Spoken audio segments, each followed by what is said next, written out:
సాక్షిని ఎలా మోయించాలని 2014 నుంచి చంద్రబాబు నాయుడు అండ్ కో ఒక రేంజ్లో ప్రయత్నిస్తున్నారు. అప్పట్లో బీజేపీ దాగుడు మూతలు ఆడటంతో అది కుదరలేదు. ఓవైపు టీడీపీతో ఉంటూనే మళ్ళీ వైసీపీకి డోర్ తెరిచింది బీజేపీ. అందుకే ఎంత చేసినా టీడీపీ ప్రయత్నాలు సక్సెస్ కాలేదు. ఇప్పుడు మళ్ళీ ఎన్డీఏ కాబట్టి ఈసారైనా చేయాలని చూస్తున్నారు. దీనికి సంబంధించి బీజేపీ పెద్దలు ఓకే అన్నారని, త్వరలోనే ప్రాసెస్ మొదలవుతుందనే ప్రచారం కూడా మొదలైంది. సరిగ్గా ఈ సమయంలో సాక్షి డిబేట్లో అత్యుత్సాహం చూపించి ఓవర్ యాక్షన్ చేయడంతో వ్యవహారం ముదిరిపోయింది. ఇప్పుడు దానికి వ్యతిరేకంగా టీడీపీ గట్టిగానే నిరసనలు చేయిస్తోంది. రాష్ట్రమంతా ఒక వ్యతిరేక వాతావరణం సాక్షిపై వచ్చింది. ఈ టైంలో దాన్ని ముగిస్తే అసలు ఏ గొడవ ఉండదని కూటమి పెద్దలు అనుకున్నట్టు తెలుస్తోంది. ఎందుకంటే ఇప్పటికే సాక్షి లైసెన్స్ రద్దయింది. దానిపై కోర్టు స్టే ఆర్డర్ ఉండడంతో దాన్ని అడ్డం పెట్టుకుని సాక్షి నడుస్తోంది.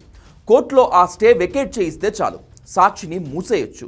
ఆ పని కేంద్రం ద్వారానే అవుతుంది.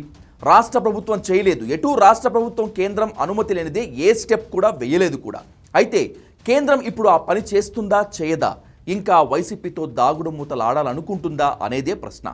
పొలిటికల్ స్ట్రాటజీ ప్రకారం అయితే బీజేపీ ఆ పని చేయొచ్చు. ఎందుకంటే వైసీపీ ప్లేస్ను బీజేపీ రీప్లేస్ చేయాలనుకుంటుంది.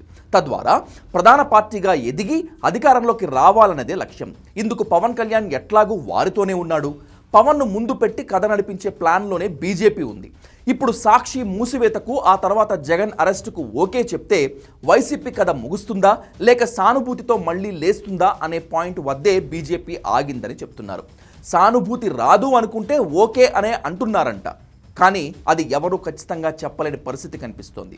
అయితే ఇప్పుడు అమరావతి మహిళలపై చేసిన కామెంట్స్తో సాక్షి నైతికంగా దెబ్బతింది. ఇదే టైంలో యాక్షన్ తీసుకుంటే వాళ్లకు సానుభూతి రాదని వాదిస్తోంది టీడీపీ.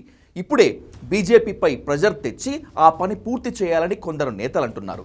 అదే జరిగితే వైసీపీకి పెద్ద డ్యామేజీ అవుతుంది. ఎందుకంటే ఇప్పటికీ ఆ పార్టీ శ్రేణులకు డైరెక్షన్ అంతా సాక్షి కథనాల ద్వారానే పోతోంది. ఏదైనా విమర్శలుంటే సాక్షి నుంచే స్టోరీలు వస్తుంటాయి. ప్రభుత్వంలో జరిగే తప్పులను ఎత్తి చూపే పనిని అదే చేయాల్సి ఉంటుంది. అదే లేకపోతే వైసీపీకి నష్టమే.